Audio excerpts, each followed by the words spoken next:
ये लाइन सुनने में बहुत सीधी सादी लगती है ना, पर जरा सोचिए, इसमें सदियों की भक्ति और ज्ञान का पूरा सार छिपा है। आज हम बस यही करने वाले हैं। इस कहानी की एक एक परत को खोलकर देखेंगे और समझेंगे कि यह सिर्फ एक कहानी क्यों नहीं है, बल्कि ये तो जीवन जीने का एक तरीका है। तो आज हम सब मिलकर गोता लगाने वाले हैं रामचरितमानस के ज्ञान के सागर में। देखिए, ये कोई पुरानी कहानी भर नहीं है। असल में हम ये समझने की कोशिश करेंगे कि इसके जो मूल्य हैं, जो आदर्श हैं, वो आज भी, आज की दुनिया में भी हमारे लिए इतने जरूरी क्यों हैं। तो चलिए शुरू किया जाए। अच्छा, तो सबसे पहले ये समझना जरूरी है कि ये जो कहानी है, ये अपने सबसे पॉपुलर रूप में हम तक पहुंची कैसे। इसका पूरा का पूरा श्रेय जाता है एक महान कवि संत को। देखिए, गोस्वामी तुलसीदास जी ने जो रचा ना, वो सिर्फ एक किताब या ग्रंथ नहीं था, बिल्कुल नहीं। ये तो भक्ति, मर्यादा, प्रेम और जीवन के जो मूल्य होते हैं, उनका एक जीता जागता चित्र था। आप कह सकते हैं कि ये एक ऐसा आईना था जिसमें हर इंसान अपने जीवन की झलक देख सकता था। और यहीं पर तुलसीदास जी ने आप कह सकते हैं कि एक रेवोल्यूशनरी काम किया। सोचिए, उस जमाने में बड़े बड़े ग्रंथ संस्कृत में लिखे जाते थे, जिसे सिर्फ पढ़े लिखे विद्वान ही समझ पाते थे। लेकिन तुलसीदास जी ने क्या किया? उन्होंने राम कथा को लिखा अवधी में, यानी आम लोगों की बोलचाल की भाषा में। बस इस एक कदम ने ज्ञान के दरवाजे हर किसी के लिए खोल दिए। अब रामचरितमानस के सेंटर में तो श्री राम हैं, ये हम सब जानते हैं।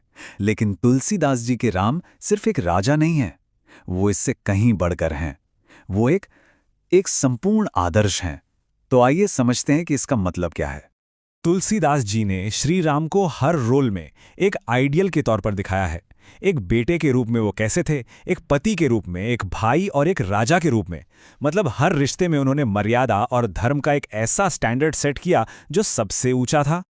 और उनके इसी गुण को समझाने के लिए एक शब्द है, मर्यादा पुरुषोत्तम। इसका मतलब क्या है?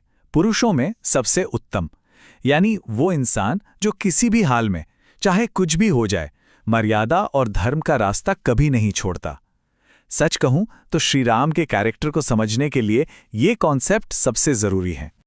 लेकिन देखिए, आदर्शों की असली परीक्षा तो तभी होती है जब हालात मुश्किल हों, है ना? तो अब हम यही देखेंगे कि श्री राम की जिंदगी में जो मुश्किलें आईं, जो चुनौतियां आईं, उन्होंने उनके धर्म के पथ को कैसे डिफाइन किया। ये जो पूरी यात्रा है ना, ये एक बहुत बड़ी परीक्षा जैसी है। सोचिए, पिता की आज्ञा मानने के लिए राज सिंहासन छोड़ दिया, अपनी पत्नी की रक्षा के लिए अधर्म के सबसे बड़े प्रतीक रावण से युद्ध किया, और आखिर में सत्य की जीत को स्थापित किया। उनका हर कदम दिखाता है कि वो धर्म के लिए कितने ज्यादा कमिटेड थे। तो फिर श्री राम के जीवन से हमें कौन सी बड़ी बातें सीखने को मिलती हैं? सबसे पहले त्याग, जैसे उन्होंने अपना राज्य छोड़ दिया। फिर है करुणा, जो उन्होंने हर जीव के लिए दिखाई। फिर आता है धैर्य, सोचिए 14 साल का वनवास। और हां, न्याय, जिसके लिए उन्होंने अधर्म से लड़ाई लड़ी। अब सवाल ये उठता है कि भाई, हजारों साल बीत गए, फिर भी ये कहानी आज भी इतनी इंपॉर्टेंट क्यों है? इसका जवाब छिपा है इसके यूनिवर्सल मैसेज में। शायद रामचरितमानस का जो सबसे बड़ा संदेश है वो यही है। ये हमें सिखाता है कि देखो, जिंदगी में मुश्किलें तो आएंगी ही आएंगी, लेकिन जो धर्म का रास्ता है, जो कर्तव्य का रास्ता है, जो मर्यादा का रास्ता है, वही हमें असली और हमेशा रहने वाली शांति दे सकता है। और ये जो लाइन है, ये पूरी बात का सार है। श्री राम की पूजा उनकी ताकत या उनके राजपाट के लिए नहीं होती, नहीं, उनकी पूजा होती है उनके चरित्र के लिए, उनके त्याग के लिए और धर्म के रास्ते पर चलने की उनकी जबरदस्त निष्ठा के लिए। और हम आपको इसी सवाल के साथ छोड़े जाते हैं।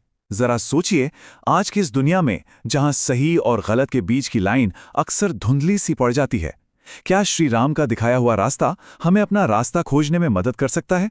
इस पर विचार जरूर कीजिएगा।